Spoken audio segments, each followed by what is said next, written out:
Tales from the wild. Stories from the heart. A journey into the mind and soul of fired-up business professionals where they share their vision for the future.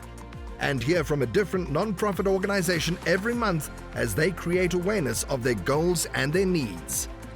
Dive into a world of untamed passion as we join our host, Shireen Buerta, for this month's episode of Friends from Wild Places. Making good judgments when one has complete data, facts, and knowledge is not leadership, it's bookkeeping. Good day, Wild Hearts. Shireen here. I am your virtual boutique bookkeeper and QuickBooks advisor. If you have attempted to do your books by yourself, then you know how time-consuming it can be. And when you are trying to make those good judgments, you need accurate books. If you are that business owner who needs their books to be kept up to date and accurate without losing valuable time, then call Shireen's Bookkeeping Services today and make me your bookkeeper and allow me to keep your books so you can do life.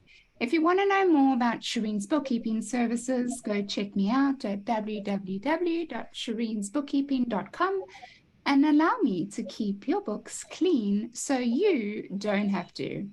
Welcome back. You are listening to Friends from Wild Places with myself, Shireen, and my amazing co-host, Tanya. What's happening, Tanya? How's it going in your life? Good morning, everyone, and be an honor this morning to have everyone part of the podcast. So hello, Shireen, calling in here from Miami, and this morning we have a fabulous guest with us. So we have Miss Allison McComb, and looking forward to hearing her story and collaborating with both of you. Absolutely. Welcome, Allison. Hello, everyone. Shireen, Tanya, I'm so excited to see you.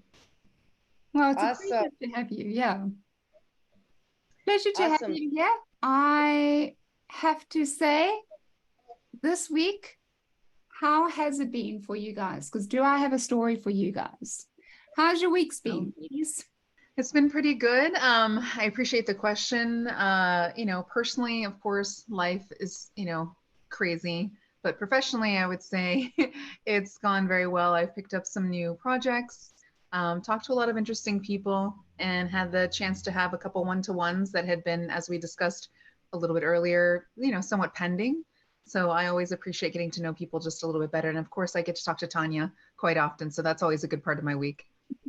Awesome. Yep. And for myself here, also professionally, just super busy like everyone else, and just trying to, just be the best that we can be in the information that we have to be it in. So, and how about you, Shireen? What's the story for us? Oh my gosh, do I have a story for you guys? So South Africa has a massive, hello. My camera seems to be blurring out for the video. It looks blurry. Yeah. I know. So anyway, I'll just carry on while my camera decides to figure itself out.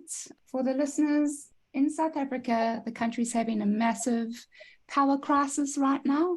The government switches off our power depending on what stage we are at. So we've got stage 1 to stage 8.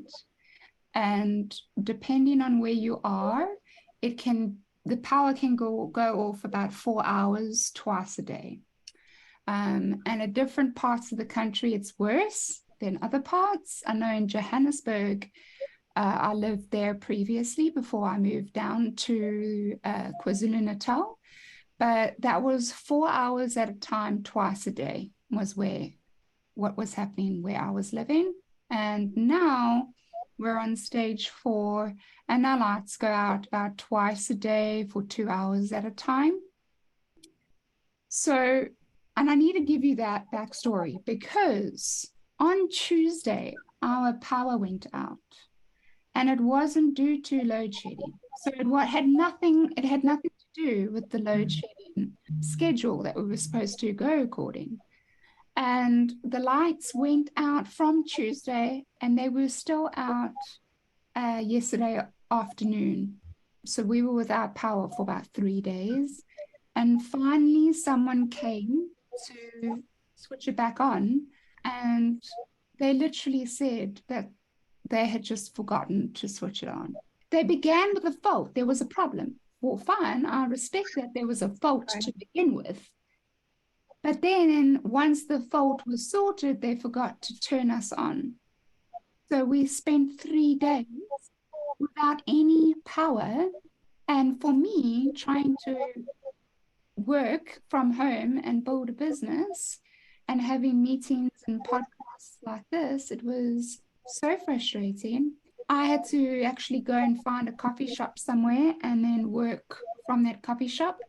But more importantly, my father is diabetic and he has insulin in the fridge. And if that insulin goes out and he takes it, it could be very detrimental to his health and he could land up in hospital. So it wasn't fun. It was not fun. I'm very grateful that the power is on, but I must be honest, I was so upset to hear that they had forgotten to switch us back on, and that was the reason we sat with no power for 3 days. So. Wow. That's unbelievable. And it's, sometimes we don't realize like what's happening outside of our own city and state and country. So just to hear what, challenges you face, Shireen, in South Africa, it's intense. Yeah. You didn't want to be in the house when I was angry. So you should have seen me. I was fuming. I was saying things that I shouldn't have been saying. I was angry. And that's, I think, another interesting thing, which kind of leads us into, today. It's like, how do we cope when we're angry? Like, what do we say, right? What do we do? When everything is calm, it's very easy to say, well, if given that situation, I would react or respond in this manner. But when you're in a moment, right, sometimes that's where we have to really, think about it. So, well, very nice having those stories shared amongst us all. So, Allison, let's have you introduce yourself and tell us a little bit about your background. And I'm sure the listeners are really excited to have you a part of us this morning. Yes, go ahead. Absolutely. Well, again, I'm excited to be here and I really do appreciate the invite. I know that you are both fabulous women doing fabulous things. So I know I'm in good company. My name is Allison McComb. I just started a business this year called A Writing Concierge, and I do all sorts of writing, editing, and proofreading. And, I knew at some point in my life I would have a business, or at least thought I would. My dad had his own business for my whole life. Prior to the whole writing part, though, I was in public service. So I worked in universities for about 15 years, and then I worked maybe 14 years. And then I worked in on the local government side for another 6.5 years. And within all of those, I had a sort of focus on first-year students in the university space. And then in the local government side, I continued the recruitment and marketing piece. And I had done quite a bit of writing through all of those pieces. I am born and raised in Miami, but I did live in California. So Shireen would like knowing that. California for about 5 years, and I loved it. I was in LA. The weather is phenomenal. I miss it every day. I have the great privilege of having friends from coast to coast now and really across the world, because my friends are travelers as well. And a lot of us who were close in childhood have kind of spread out and moved to other places. So I also enjoy that aspect. Before you came in, Tanya, Shireen and I had briefly discussed her love of travel. So I share that. I probably have not gone to as many international locations as I would like, but domestically I've traveled a bit, a lot of that through my university work, and internationally, not quite as much yet, but I intend on doing more of that. So again, Miami native, I like to enjoy things. And in addition to writing and working, I also have a separate, almost a travel blog, but it's really specific to Miami and sort of all my travels across Miami. And I like to capture them in pictures. So that's the very right-brained side of my life. I like to just document what I've done and where I've gone for everyone, to share and for everyone to enjoy Miami the way I do. Oh man, that's awesome. And in fact, we want to get that blog down in the show notes so people can go and have a look at that blog. and really read how talented you are, and what you have to say there. So, ladies, I do have a quote just to get into the theme of things. Thank you for sharing, Allison, and I'm excited to continue this podcast to see where we go in our conversations. But just to lead with it, I have a couple of quotes that I want to just share with you, if you don't mind. The first one is, keeping away from strife is an honor for a man, but any fool will quarrel. And the other one, for the churning of milk produces butter, and pressing the nose brings forth blood.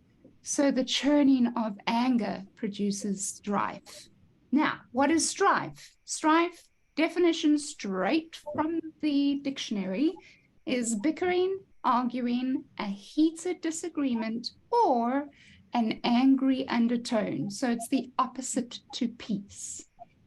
And so, since I started it, I just wanted to share a couple of stories from my own life as examples of strife and how I dealt with it and am dealing with it.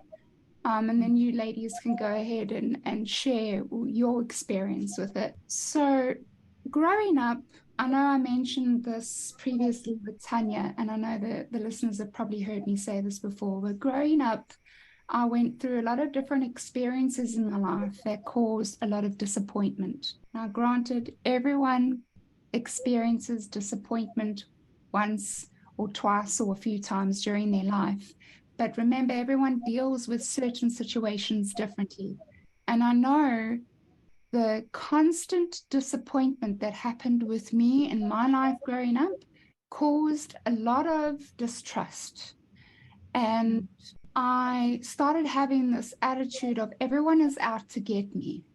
No one has good intentions. They are ultimately giving me a nice, clean, pretty face in front, but they have ulterior motives at the back to hurt me. And so based on that in my mind, that's what fueled my strife to go through life always ready to fight, always ready to protect myself, always ready to, like, at all costs, defend myself. I don't go too much into the details of the different experiences, but I know that it actually, oh man, it actually did more damage than any good to myself. And it took me years to understand that. And though I have worked on it considerably through my life, and I've gotten a lot better at it, there's still times to this day where those automatic thoughts want to come up, and my automatic defense walls want to come up as well and protect me when it's not always necessary. And so, there's a lot of energy that goes into negative feelings. There's a lot of energy that goes into trying to protect yourself and fighting a lot. And more than it will ever do so if you choose peace over strife. So that was something that I dealt with a lot in my life and have worked on. And something more applicable to today is strife within business. As you ladies know, I own my own business and I'm still in the growth period of growing that business. And I have recently moved back into my old childhood home with my elderly folks, as well as my sister.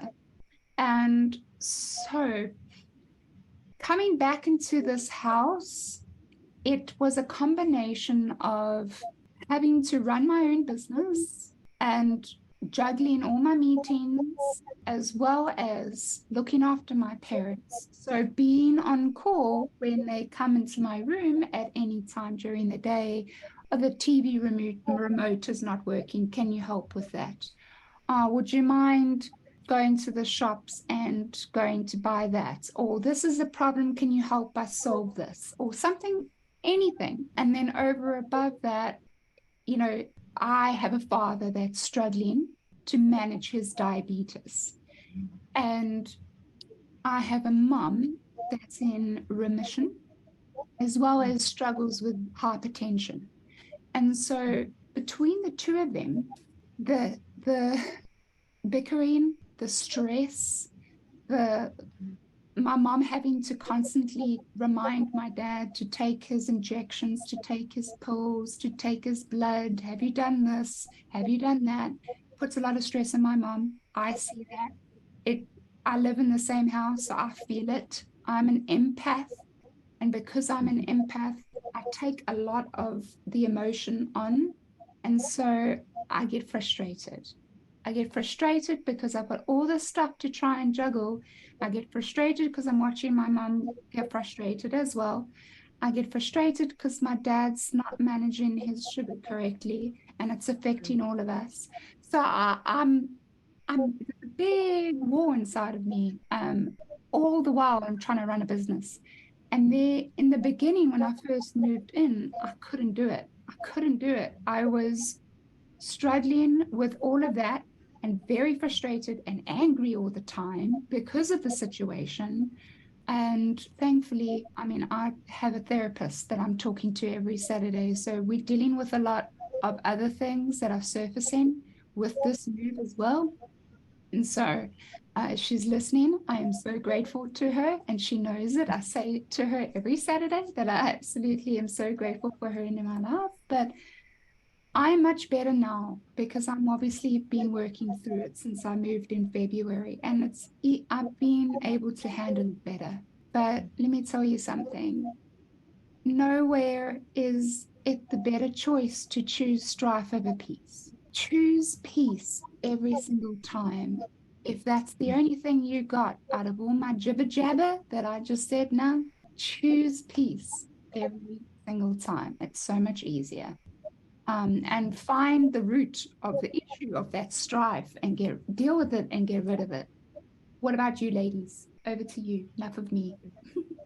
So, Allison, so yeah, I want to ask Allison, so in your life, as far as any conflicts that have come up, let's say in business or, in any area of your life, what have you found helpful for conflict resolution strategies?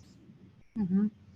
So I do want to acknowledge, Shireen, and thank you for that story. That's a lot to take on. And I was also in that position with my parents almost identically. So you and I have a lot to talk about. I understand it, and it does bring on a lot of strife. And sometimes you actually don't know when you're in it how to escape from it. One of the things that comes to mind is fight or flight. You do feel like you're in fight mode, which I understand. I think, however, when I was younger, one of the things that I used to do, admittedly, was flight. I love to drive. This is such a probably unique thing. But when things were extremely difficult in my young house, which at the time I was in college and grad school until I moved out, that it was all very difficult and very heavy to have a sick parent and the other one, and almost everything Shireen said I can identify with. I would literally get in my car and just drive. And more recently, Tanya has been on the other side of a phone call where I had just been driving to still deal with something else, right? So I probably don't do the flight as much as I used to, but sometimes just removing myself from a situation was exceptionally not, I can't say easy, but it was the preferred choice as opposed to sitting there and being sort of sucked into the vortex of anger or strife or negativity. As I have matured and gotten older, I think the other part of that is I have the more so the ability to go more quiet in my mind. That has been years in the making, years and years, because that is not my default. My default is to ruminate. And I, again, for good or for bad, I think the ruminating is because my mind wants to be able to calculate every possible scenario so that I'm prepared. But it sounds a lot like the fight mechanism, right? But the quiet part has come from a couple different things. One, I think just getting older, you realize that it is hurting you to constantly go to that place. The second part of that is I also was introduced to mindfulness several years ago now. and didn't quite understand, you've heard of, everyone I think has heard of meditations. At the time, I had not heard of guided meditations. And I thought, well, this is interesting. How could this help me, sort of virtually, because these were all online things that I was directed to, and, given a lot of resources at the time. And I have not been consistent with it, admittedly, but in the moments where I have probably the most stress, I find myself going back to them very quickly. And the nice thing about guided meditations is it doesn't have to be something that you're paying for. It doesn't have to be an app. It doesn't have to be anything that you're going to a specific center for. There are so many options available and accessible on YouTube and maybe a lot of other platforms. And they have meditations for pretty much everything, from there might be something very specific to stress. There's always something very specific to anxiety. There are ones specific to people who ruminate. So that is, I think, the simple side of me, or I would say the more basic human side of me, will remove myself. The more developed side of me has learned that there are things out there. Guided meditation is just one of those things. And it may not resolve life's crises, but what it does do is just calm you a bit. And I find that to be extremely helpful for me, because again, my default will be to spin my wheels so that I can anticipate every scenario. And that's not the healthiest either, but whether it's work or personal. And I have to say, over time, work has unfortunately been one of those things where I've needed to really go to the meditation space, but it helps. And even if it doesn't solve everything, it really gives me a platform to just refocus myself. And I've appreciated that about it. Love that. Yeah. Yeah. No, I agree with the meditations. What about yourself, Tanya? So for me, I think, and Shireen, in hearing your story that you're sharing with us, it's interesting how we all find ourselves, maybe the word is being triggered, right? Is and how we react or respond in the moment. So over my 7-year journey of experiencing, I would call it the spiritual mindfulness, awakening, that type of research, I would say, I've come to realize that it's the communication, right? It's the emotions that kind of trigger us to react that way. So I'm very aware of how I react and respond, but it's been 7 years of an active practice. So I do daily meditation. I do practice, just being mindful and not that I don't get triggered, but spiraling back or rebounding from a trigger. And so that I'm very, very aware. I teach that in my curriculum. So I'm very aware of it. Does it happen? Of course, right? We're all human. We can all get triggered. But I do practice it. And I think it's very evident, I think, in my professional life, as far as just, not letting the emotions get the best of you. Right. I love that. Yeah. Thank you, Tanya and Allison, for just sharing those stories. Before we continue, I have a question for you, Allison, but I just want to pop in here and chat about Buzzsprouts.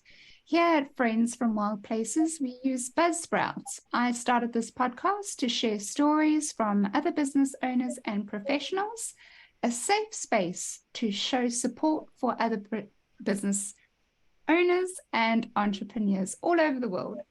I feature nonprofits every month to try and make a difference or give a helpline to someone in need. Do you have a message you want to share with the world? Or maybe you just think it'll be fun to have your own talk show? Podcasting is an easy, inexpensive, and fun way to expand your reach online. To start your own podcast, follow the link in the show notes. This lets Buzzsprout know we sent you and helps support our show. The team at Buzzsprout is passionate about helping you succeed. So, Allison, please could you tell me a little bit about how you started writing? What was your process? Where did you get your inspiration from? Things like that as a writer. Absolutely. I would say it started as early as I could read, and I don't know exactly the age that snapped in my mind, but once I could read, I was off and running. I read everything. I wanted books. My parents bought me books. I would ask for more books.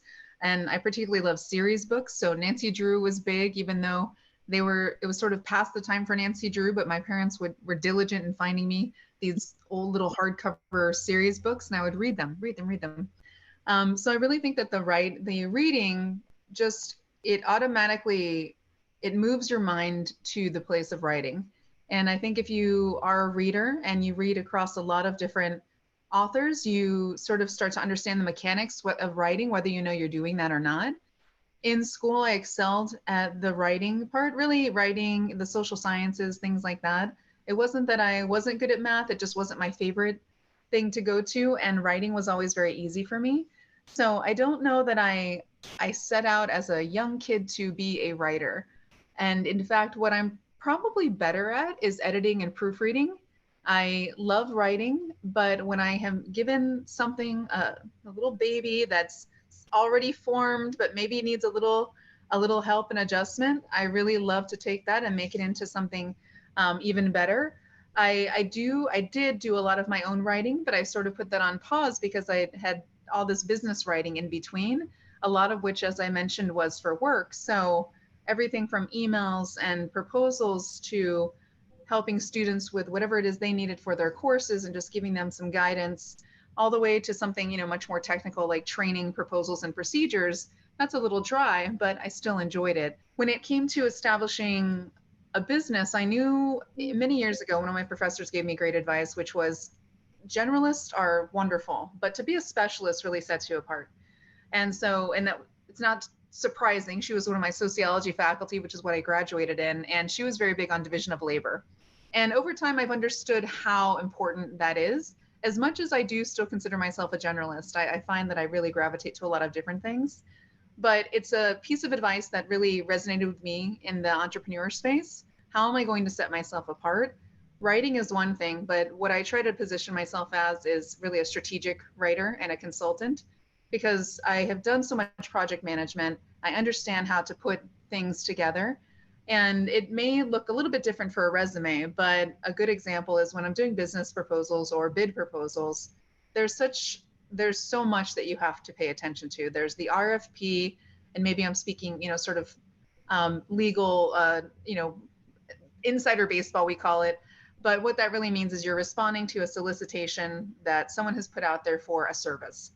And that proposal is very specific and requires a lot of different parts. And that really gets my brain going. And my process is almost the same no matter what. I always have an outline that I work from. It could be a bio, it could be a bid proposal, half a page to 25 pages. I always have an outline, and then I populate everything inside of it. And that is my strategy. I think that comes again from the managing projects mindset. But I wanted to take all of that, form it into a business. And so I really consider myself a consultant across writing, editing, and proofreading, and the pure strategy of how to create a better product. It really came from a very early place of reading all the way into practicing writing to become a much more strategic understander of the, I'll use that, a new word there, understander of the craft. And it's been interesting to see what is needed out there. So I continue to evolve even my very early business right now. Nice. That is awesome. And Allison, what is, for the listeners, RFP? Do you mind going over that acronym? It's, God, I should know this off the top of my head. Hold on one second. RFP, request for proposal. There we go. So basically it's usually an entity. It could be a county, a municipality. It could be a much larger, it could be a state.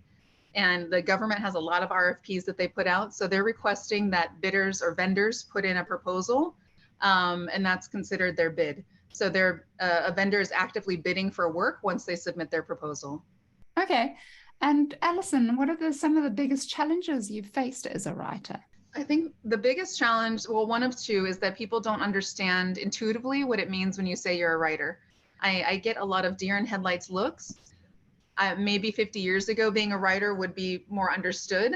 But in this day and age, we are so technical that people really need to either see the application of it because they've used me for a resume or for a LinkedIn profile or a presentation, or they realize when I can share a portfolio, for example, they look through it, they say, oh, okay, and then it clicks. That's what a writer is capable of.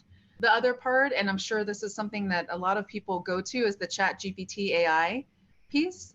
So many people have asked me this question, and I think some of that comes from pure curiosity. I think another part of it is, how relevant are you going to be able to stay in this arena? And the truth is, I've become a very adept user at ChatGPT, AI, Bard, Monica, all the things that are out there. One, so that I could keep up with the technology, but in testing it, and this, and this is the writer's critique, it is never going to, in my mind, take the place of a human for the sophistication and style that a human would bring behind the written word. And right now I have 2, if not 3 projects where I am fixing. Someone has gone to another agency or another person, and I can tell that those agencies have employed ChatGPT. I just know it. I know by the style of the writing, and it's very duplicated writing, wherever they went, and that's fine. They're now paying extra so I can fix and make their copy. All of these projects are for website copy, make it sound more personal. And so that's interesting. So it's really explaining or helping people to understand how I am a writer in application, and then how in this modern world that can remain and should remain relevant, because there is no, my style is different from Tanya's style, is different from yours, and we all have a very specific piece to bring, even if everyone's not inherently a writer. That human story and touch is so important in bringing a different layer of polish, and I think authenticity to writing still. So for me, I know that challenge is there, but I also know, the benefit of just still being on the other side of the screen. Right. That's fascinating, Allison. So I have just maybe just a thought or maybe a question for you. So when you, let's say, are around a lot of our, let's say, the millennials, okay, that grew up with technology, unlike me, what is your maybe recommendation to help someone become a better writer with like so much technology around? Like what are some things people can do? Because like, how do you go from not being a good writer or proficient writer to being one? So what are maybe some things, because we are like so obsessed with technology? So I think there's a couple ways I would answer that. I would say reading is the #1 way to become a better writer. To read across, let's say, different platforms, read the news, read, ebooks, read regular books, read blogs, whatever that is, because again, the style is very different. They might be writing in different styles. They may have different personal tones. That really informs your brain about how to write, even if it's just this latent thing that's happening. The other part that I believe made me a very strong writer is we had these workbooks in my English courses, and I want to say we had them all through high school. I learned in what's called AP style, and those workbooks are still available. They're not necessarily particularly expensive. I think you can get them through Amazon or some other distributors. And to do the exercise of writing, and what you would basically do, think of when if you used to do handwriting on those lined papers, and you would practice. The workbooks are the equivalent of that for adults.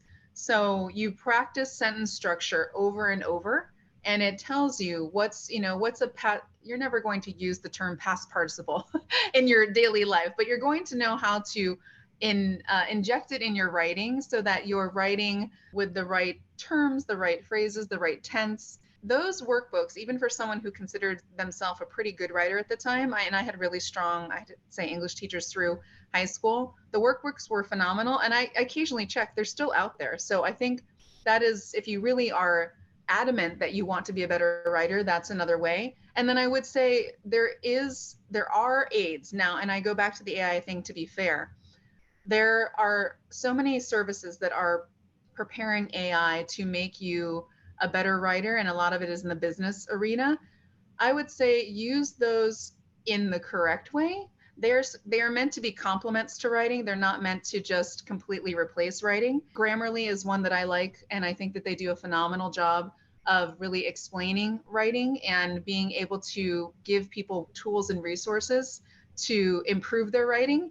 And the feedback I've gotten from people who've used things like that, and that is just one example, is that by using something that is an aid they are becoming a better writer because they're realizing, okay, 4 to 5 emails in where I've tested this service or used this service to, you basically like put the text in and then it gives you output to say what is a better version of this.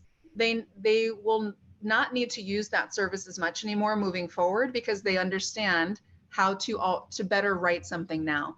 So that third piece is really use the technology as a complement and use it to make you better, not as a substitute for you, because honestly, the world should be scared if we're substituting humans for all these tasks that we need to do. So I think that is a great question, and I encourage everyone to get better, but reading, doing the exercise of trying to actually get better and using the technology to complement what you can already do. Right. And what would you suggest if someone doesn't really like reading? Like, what are some ways? Because I think, our world has become so visual, right? Like with watching things, like, immediate gratification.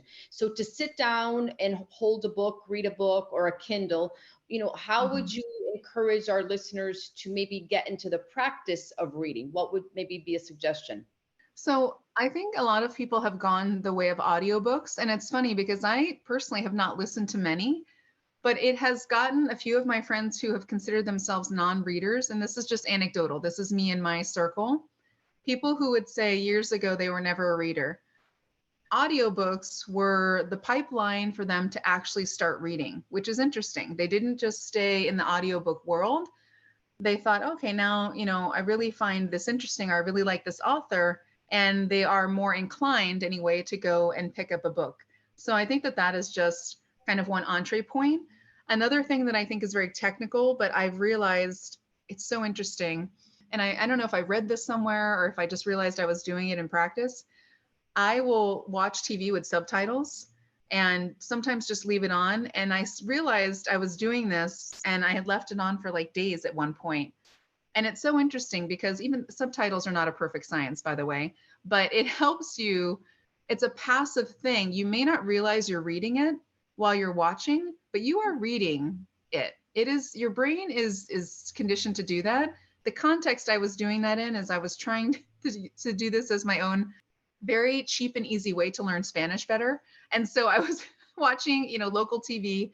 It does help me to understand the mechanics of reading Spanish anyway, and understanding the pronunciation. But it's a passive way to, even as a native English speaker, to have something that's in the background, but your brain is still digesting it. So you may be visual and watching something on Netflix, but it's just one of those ways to kind of get your brain more into the word world, because in that way you're seeing it on screen. It may not be as harsh as looking at a book and saying, oh my God, there's all these words on a page. But I do think that and I really feel like I read something that verifies that if you have that in the background, it is another latent way to have your brain, sort of thinking about not necessarily writing, but reading, and then by extension, being able to do more with that. Right. That's awesome. And I think for our English as a second language listeners out there, it would be very helpful for like the YouTubes and TV and anything that they're watching to do the subtitles. And it's like you mentioned, it's not a perfect science, but I think, but then it'll be funny if people get better at English, they can almost critique the subtitles, right? So that's another funny strategy. Yes. Well, thank you. I love that. Yeah, thank you, Allison, for sharing that.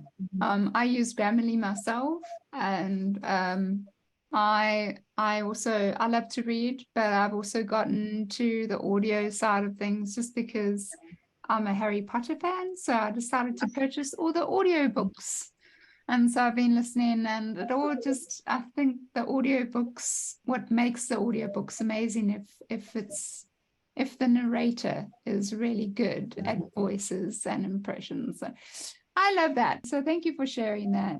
The last question I just wanted to ask you, Allison, is as an entrepreneur, what is one scenario that if given the opportunity to redo, what would you do differently and why? I really would have started earlier. And I don't know that there's no specific timeline, even though particularly I think in Western culture, we tell ourselves there's always something more we have to be doing. But I only say the timeline because I wish I was in am wistful, I guess, because I would like to be more advanced in my practice because I'm so excited by it. And I agree with you. It's hard. You're starting something new and you're an army of one and you're doing all these things. I would like, if I had a retrospective, if I had started, let's say 5 years ago, even while I was working still another full-time job in a totally different industry, I would love to think, oh, I wonder where I'm at now. Now, that's not honestly on the line of regret. It's more, I'm excited by this. I wish I would have started it earlier so that I could be that much farther along. But I would distill out of that if someone has an idea, it may seem difficult, but it is somewhat, I would say, easy to put an LLC together. A lot of resources exist online, whether you want to do it yourself or go through a different service to do that. You are going to have some upfront costs no matter what, but I would just say do it. That's really the message. Just do it if you have an idea. And no matter what questions I still get about, what do you mean you write? Or what are you editing? How are you always working is another question I recently get. And the truth is I have a lot of clients now. So yay, thanks. Thank you to the universe for that happening. But just start and try not to worry about I would worry constantly about how am I going to do this? Where do I have the time? Do I really have the money if I wanted to do this full time? The answer to all those questions is probably no. But if you keep just along down that path, you'll never do it. And it just took me a long time to get to the place of realizing, hey, why not do it? So I would just say to start is important, and to have the confidence that if you put in the time, you can really make something of it. Oh, wow. Yeah, that's so true. Thank you for reminding us of that, Allison. So, as you know, Friends from Wild Places, we do like to donate towards a non-profit every month. Mm-hmm. So, Yes. Right. So, Allison, I know the Moya Foundation is a nonprofit that you've presented towards us to help sponsor and to support. Could you tell us a little bit more about this foundation? Yeah, so the Moya Foundation is a local foundation that now has had a broader reach, I would say, particularly in the state. But they have become recognized because they are an organization that works with intellectually and developmentally disabled adults to place them into jobs. And they have several community partners who they have brought on board, who they put through a training regimen so that they understand the mechanics of job placements for those with disabilities, and again, intellectually or developmentally. I always want to say students, but they're not students. The individuals who are in the program are put through a regimen as well. They are given job coaches. They are given, I think, supplemental training in addition to that. They are constantly, mentored through the process so that they're successful in managing jobs. And it could be everything from assisting with a school classroom to working at an auto parts store to working in, any other, a Home Depot or something like that. But there are a variety of community partners who they have been very intentional about working with. That has grown. The Moya Foundation came to me, and it's been put on my radar through a very good friend of mine who I'm actually going to see today. So that's awesome. An old friend of mine who is on their board. She's phenomenal, and she is involved in, I think, everything under the sun when it comes to the community. But when she shared with me about this, I thought, well, that's really interesting. And my goal is to become more involved with them. I admit I'm not as involved as I would like to be, but they have stood out to me in the last several months as a place I'd like to continue to develop a relationship with. But I do like to share that, and if you think about going back to where we were with strife in our lives, there are so many people who have varying, opportunities and lack of opportunity. But for those groups who are doing work to provide opportunity to anyone, but particularly for those who maybe society, I think, takes for granted or just sort of shuts down in front of, it's an amazing platform. The model is extremely strong. They've only grown over time, and they're not a particularly old organization, but I have every respect for them. I shadowed myself a coach, in fact, one day, and he was phenomenal with his individuals who he was mentoring. And there's nothing more exciting for me than to see people thriving in their lives. So again, my respect, my continued want to align myself with not just Moya, but with organizations like that. And in my younger life, I actually worked with a different foundation who did something very similar, but their program was for individuals rather who had developmental and mental disabilities in the life skills arena. So I think for me, it's just a bit of a pull toward that side to organizations that are providing opportunity. But again, all due respect to the organization that they've built. They have annual fundraising that they do. I mean, it's a really solid group that their heart is in everything. And I've been to one, if not two, of their events recently, and was nothing but impressed by the level of commitment. But what I also love seeing is that the community, Miami-Dade's very diverse, but the community of people who've rallied around Moya is incredibly diverse too, all the way from background through career, pursuits. So it could be a developer, it could be an individual philanthropist, but seeing a group come together that is not monolithic and still supports this particular foundation, it's been wonderful. And again, I hope to grow my own affiliation with them, but I really, and I will tell my friend, and I don't mind saying her name, Kirsten, she's wonderful, and she's been involved with them for many years. So she was my entree point to them as well. That sounds amazing. So where can we go if we want to donate? If you go to, of course, demoyafoundation.com, you can read more about what they do. And right at the top, there's a make donation banner, but I encourage you to read, your listeners to read specifically so that they understand the broader scope of Moya. I've only mentioned kind of the one part of their model, but there's a lot that they do to contribute to the community. Right. Well, I love that. And I think every single human being deserves an equal opportunity to a good life. So, and to earn their own money.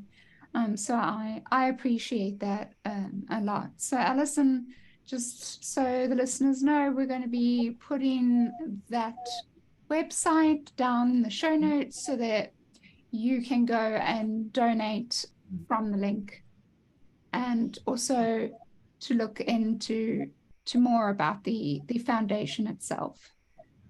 Right. So it does bring us to the part of the podcast where it's a little bit more lighthearted and fun. Allison actually brought this topic up, which I thought was a very, very, very good topic. I am in my winter season right now in South Africa, but I know that in Florida, you guys are in your summer season. And if I have to be honest, in the weather between where I live right now in KwaZulu-Natal to Florida, it's very similar when it comes to summer. We have a very hot, humid summers here, which is also very similar to you guys. So now that you're experiencing the heat, a good question that we could just chat about is, what are ways that we can still enjoy our summer outdoors without being put off by this horrible humid heat that a lot of us have to endure during the summertime? Go ahead, Allison. So I don't know what happens over time, but your body just does these crazy things. My tolerance for heat is so minimal at this point in my life, and it does not matter that I am born and raised in Miami. I don't have the ability to be in the stifling heat that we're currently having. So there's a couple things. One, I certainly love AC, although I don't want to spend my entire day and week and month within the AC. So I either try, if I'm going, now that I can take sort of more walks, and that's also, as Tanya has understood, I've gone through a foot surgery. So I will do some brief walks and earlier in the day. And really that is very local. I don't go very far. Or if I'm going to go out, we have a lot of parks nearby, so we're lucky, but I will go out much earlier in the morning. But even by 9 o'clock, it can be stifling. So I am not an early bird, but I have shifted myself to be an early bird, not just for the temperature purposes, but for entrepreneurs space, it's a much better place to be. So shifting my schedule a bit has been helpful. I think Miami has realized that all of the outside craziness that we typically love is just not flying right now. Even the air conditioning, this is, I don't know if Tanya has realized this too, the air conditioning doesn't work the same when the heat is this bad.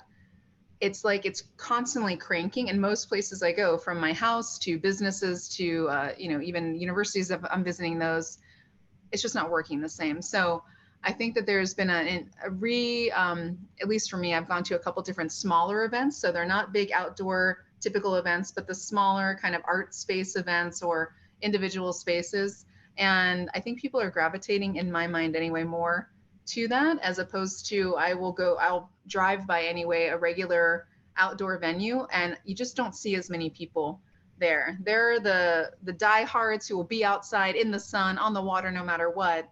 But I feel like it's shifted a little bit. So I think shifting schedule is important. I think finding some of the more, for me anyway, boutique and unique events that are in a more with a roof, with AC blowing, even if it's not the greatest, has been good. And I just as much as I love the outdoors, I know that I'm going to have to defer my enjoyment of them probably until what is our supposed fall and winter. But I will say, for anyone listening, Miami's best time is December and January, as far as I'm concerned. That window is, if you want to do the sun stuff, you can still do it. But if you don't want to die from the absolute oppressive humidity, that is the very best time to come. So maybe even into February. But I would tell anybody, especially because of what our temperatures are like right now with the heat index and humidity, maybe defer your trip a bit. But if you're here, try to find the smaller spaces to do your socializing in. Right. What about yourself, Tanya? How do you enjoy the heat? What do you do?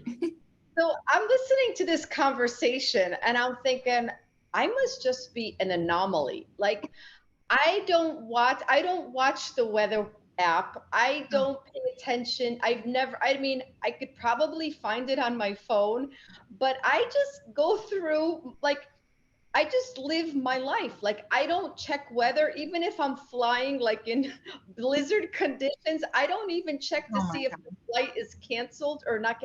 I just go with it. And if I get to the airport and the flight is canceled, I just deal with it. So I'm hearing all of you like heat index and temperature, and I'm like, wow, like I just get dressed, and usually I'm always in a black suit, for those of you that know me, and I just go with it, and I got used to it. I did get dehydrated when I first moved to Florida on 2 occasions, but I don't think about it. Like, isn't that funny? I mean, if somebody asked me, well, when is a good time to come to Miami? It's like, well, come whenever you want. Like, I wouldn't base it on the weather. I don't even know the weather. Like, is that phenomenal? I mean, or weird? I don't know. Maybe both. I don't know. That's so interesting. Yeah, I don't do anything like weather app, or I don't know. I just do what I want to do when I want to do it. So if I want to go for a walk, I go for a walk. I don't even think about like, oh, what the weather is. If I went outside and it was just too hot, I'd say, okay, maybe now I don't want to. But I don't plan anything around weather. That's interesting, because I very much do when it comes to the weather. For me, when it's the middle of summer here, before I moved back to this side of KwaZulu-Natal, I was on the Belito side, and it is definitely a few more degrees hotter there. And I had an aircon, and let me tell you, I called the aircon guy in twice because I thought the aircons were not working anymore, because it was just too hot. The aircons did not like it. They were like, oh, I'm done. This is not even, the weather I can even operate in. So I plan my day. I can't walk roller when it's too hot, because the little paw pads on the hot tar just doesn't work for me. So I've got to plan her walks at a certain time during the summer, as well as my hiking and my backpacking.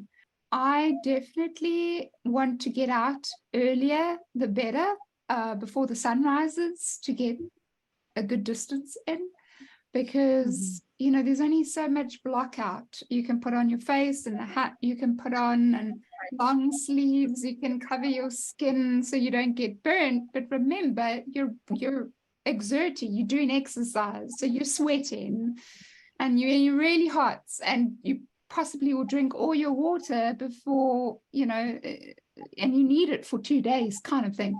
So I really have to plan it out. It's phenomenal listening to both of you. I think I just live differently from probably like 99.9% of the world, which is funny. I want to just add one comment here. So what about planning? Like if you have to, let's say, go on a trip, do you all have to leave first thing in the morning, or can you leave at whatever time you choose? It depends. If I'm on a road trip, I want to get out when it's still dark. I want to do a lot of my traveling on the road when it's dark, and when the sun rises, then I'm already 3 hours into my trip. So I do like to plan it quite well when it comes to any sort of traveling. Even when I'm coming, you guys, you know what I mean? I like to plan it at a certain time of the year. Like, as you know, last year I came to Florida in November time, and nice and cool. So Harry Potter World, very good time to go. Perfect. When it's a little bit cooler. So yes. What about yourself, Allison? Yeah, I mean, I used to, because when I lived in California, I thought, oh, I'm going to take the red eye so I don't lose any time. I hate that flight now. I am all discombobulated. I'm angry. I don't know what's going on. So then I end up wasting the day anyway because I sleep. So I've shifted a bit depending on the distance. If I'm flying, my general rule is I just like to get there by late morning or mid-afternoon, so I still have time to enjoy the day. A lot of my planning used to be based on, economy, like what's the cheapest ticket. Now mine is now very much about what time of day I think I'm going to get there to still enjoy myself. I just probably won't do a red eye unless it's absolutely necessary for any reason. But I agree with Shireen too. If it's a road trip, again, I say early. Early for me is probably not the same as early for Shireen, but I do try to get out early so that if it's a 6-hour ride, I actually am going to be taking one tomorrow up the coast to the Cape. It's about 5.5, 6 hours. I will leave early-ish, but I'm only doing that because I want to poke around and see things along the way too. So, and then, doing lunch and stuff with my good friends who will be up there. So, I love traveling, so I'll make probably anything work. I just have realized I have some no's in my book right now. And if I can, unless I'm flying to like Europe or something, that overnight flight to California just is not productive for me anymore. So, right. Yeah. So there's one word that I'm taking away from our collaboration. I don't plan. That's what it is. I don't plan. Like I just do what I want to do. And that's what it is. I don't plan ahead. I'm very much in the moment. That's fascinating. I just learned that about myself. Okay. It's taken this podcast to have me have this moment that I am not a planner. Nothing wrong with that. That's probably why we're good friends. But I've had enough years of like awareness that I could probably drive somebody crazy. So Shireen, I probably do drive you crazy because I don't plan. Like isn't that interesting though, when you actually like talk to people, how they live their daily lives, right? In doing different things. Like, I gotta like just ask this question. Yeah. Do you have set days that you do set things? Like, do you go to the grocery store on set days? Yeah, actually, not grocery stores. I don't know if Allison, if you like this, but other things, like I know that I'm going to do a little bit of body weight exercises on Tuesdays and Thursday mornings. Oh my wow, Shireen, really? Like, yeah. Fascinating. How about you, Allison? Do you plan stuff of what you're doing for the week on certain days? No, I don't. I have a lot of meetings, so I try to space them out now. So, and there's no rhyme or reason necessarily. It's just like when I have the time to do that in a spaced way. But no, this is the other part of it. I am such an orderer of things. So between Instacart and Amazon and those things that sometimes required a routine, I hate doing. So I've given it over to, let me just pay a fee and they come and do it. But even then I don't do it on a schedule. So I'm pretty scheduled when it comes to my work and things like travel, but in between those daily things, I don't know. I think I would drive myself crazy doing that, because if I do have like half a day to do errands, I'll run out and do 11 things. And I feel like, okay, I got it done for the week, but it doesn't have to be any particular day. And it's funny though, this conversation is really like taking us like almost like around the world and back, because I would identify as OCD and in my nature, but yet not for the things that we're talking about. Isn't that interesting? Like, yeah. So Yeah. I just like live life, but yet I would identify as one with, like OCD tendencies, and I'm very aware of it. And I use it to my benefit, actually. So that's another podcast for another time. Absolutely. But Interesting. I'm the same. Sorry to interrupt you. I'm the same. I might be like, I know I'm going to exercise on Tuesdays and Thursdays. And I know I'll take Rolo for her nice walk on Tuesday mornings. And I know that I'm up at 5:30 every morning to take her out. Oh, wow. So that happens every morning. Those things are definitely structured. But, I'm on the other side when it comes to, like, for example, when I met up in Florida with my other friends and we went to Harry Potter World together. And it was I call them my American family. They're from Indiana. And it was her newborn, about 6 months, and my American mom, her mom. And we went together to Harry Potter World, and they are very structured. They like to plan absolutely everything. Everything needs to be, set and exactly what we're doing every single day. And for me, I'm very relaxed. Like, I'll go with the flow in those circumstances, and in many other circumstances, I'll go with the flow. I don't need to have a plan structure to my holiday. I'll just enjoy it. Whatever comes. So Right. It's funny how we are, but we're not in certain aspects. Yeah. And I always love these collaboration sessions because I learned so much, and I always learn so much from you, Shireen, even your fascination with Harry Potter. I've never seen a Harry Potter movie before in my life. I've never read a book. I know it sounds like a foreign language when I hear people talk about Harry Potter. My daughter loves Harry Potter. I mean, I know of it, but that's about it. Shireen, I will go with you to Harry Potter World anytime.